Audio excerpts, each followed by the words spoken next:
IPS Sunil నాయక్పై high court సంచలనమైన వ్యాఖ్యలు. మామూలు సంచలనం కాదండి. గతంలో నాకు తెలిసి ఏ కేసులో కూడా ఏ ఐపీఎస్ను కూడా ఈ రకమైన వ్యాఖ్యలు అయితే మాత్రం ఏ కోర్టు చేయలేదని అనుకోవాలి.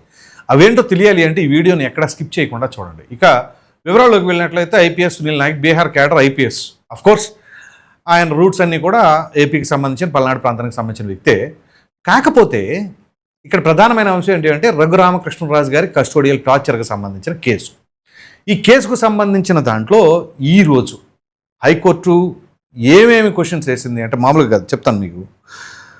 సో ఈరోజు విచారణ సందర్భంగా ఏపీ హైకోర్టు ఘాటు వ్యాఖ్యలు.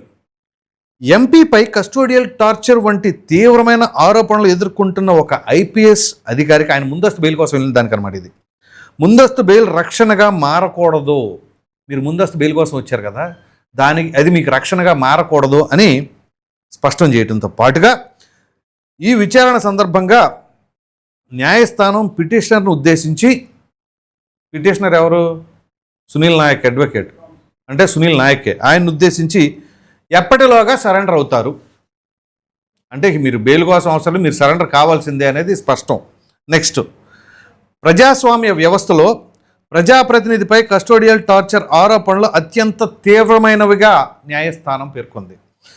సో ప్రజాస్వామ్య వ్యవస్థలో ప్రజాప్రతినిధిపై అంటే ఒక ఎంపీ పైన ఏ రకంగా మీరు కస్టోడియల్ టార్చర్ చేశారు, ఇటువంటి ఆరోపణలు మామూలుగా కాదు, తీవ్రమైనవి అని చెప్పేసి న్యాయస్థానం చెప్పడంతో పాటు ఇక్కడ అసలు పాయింట్ ఉంది.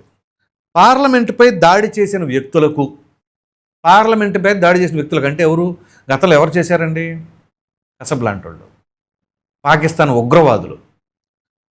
సో పార్లమెంటు మీద దాడి చేసిన వ్యక్తులకు, ఒక పార్లమెంటు సభ్యుడిని కస్టడీలో వేధించిన వారికి మధ్య పెద్ద తేడా ఏమీ లేదని హైకోర్టు అభిప్రాయపడింది.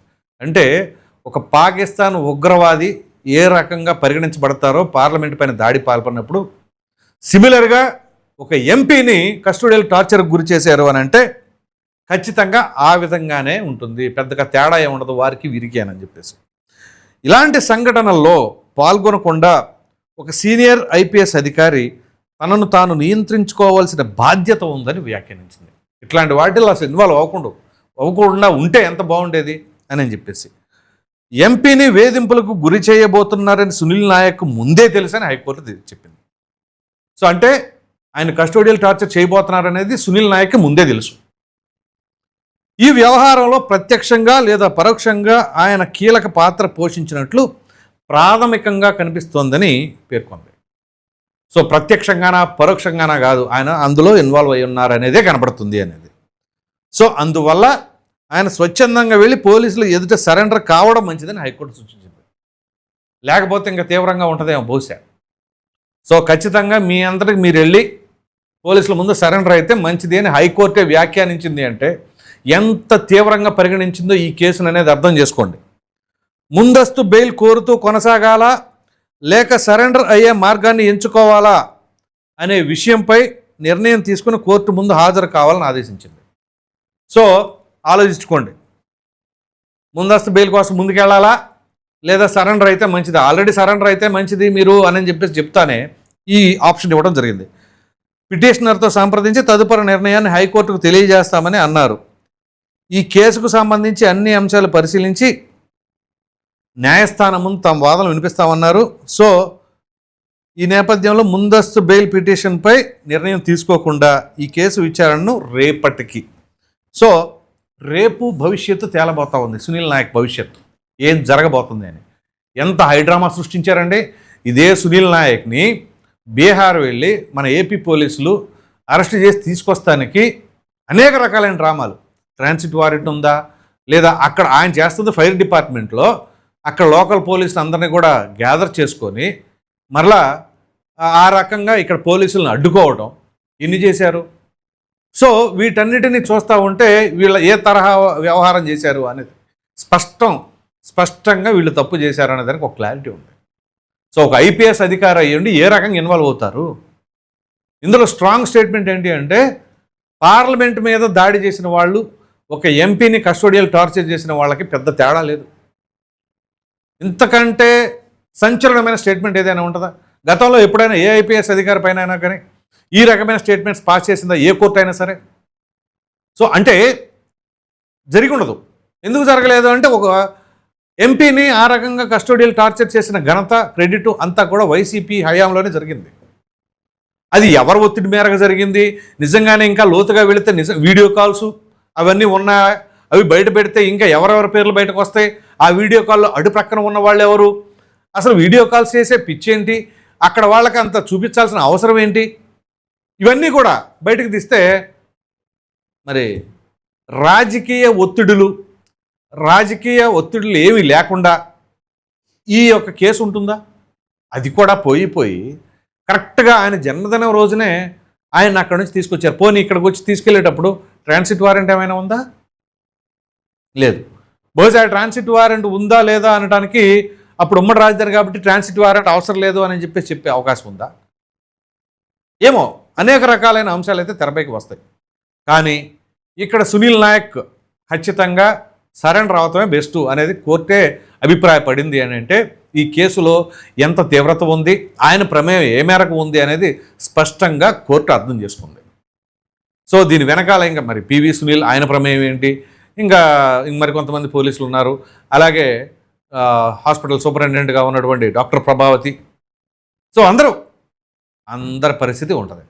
సో విధంగా చెప్పాలి అంటే మొండి పట్టుకొని రఘురామ కృష్ణరాజు గారు దీనిపైన పోరాడారు కాబట్టి అందులో ఆయనకు కూడా ఒక లీగల్ టీం ఉంటుంది, చాలా స్ట్రాంగ్ టీం ఉంటుంది ఆయనకు.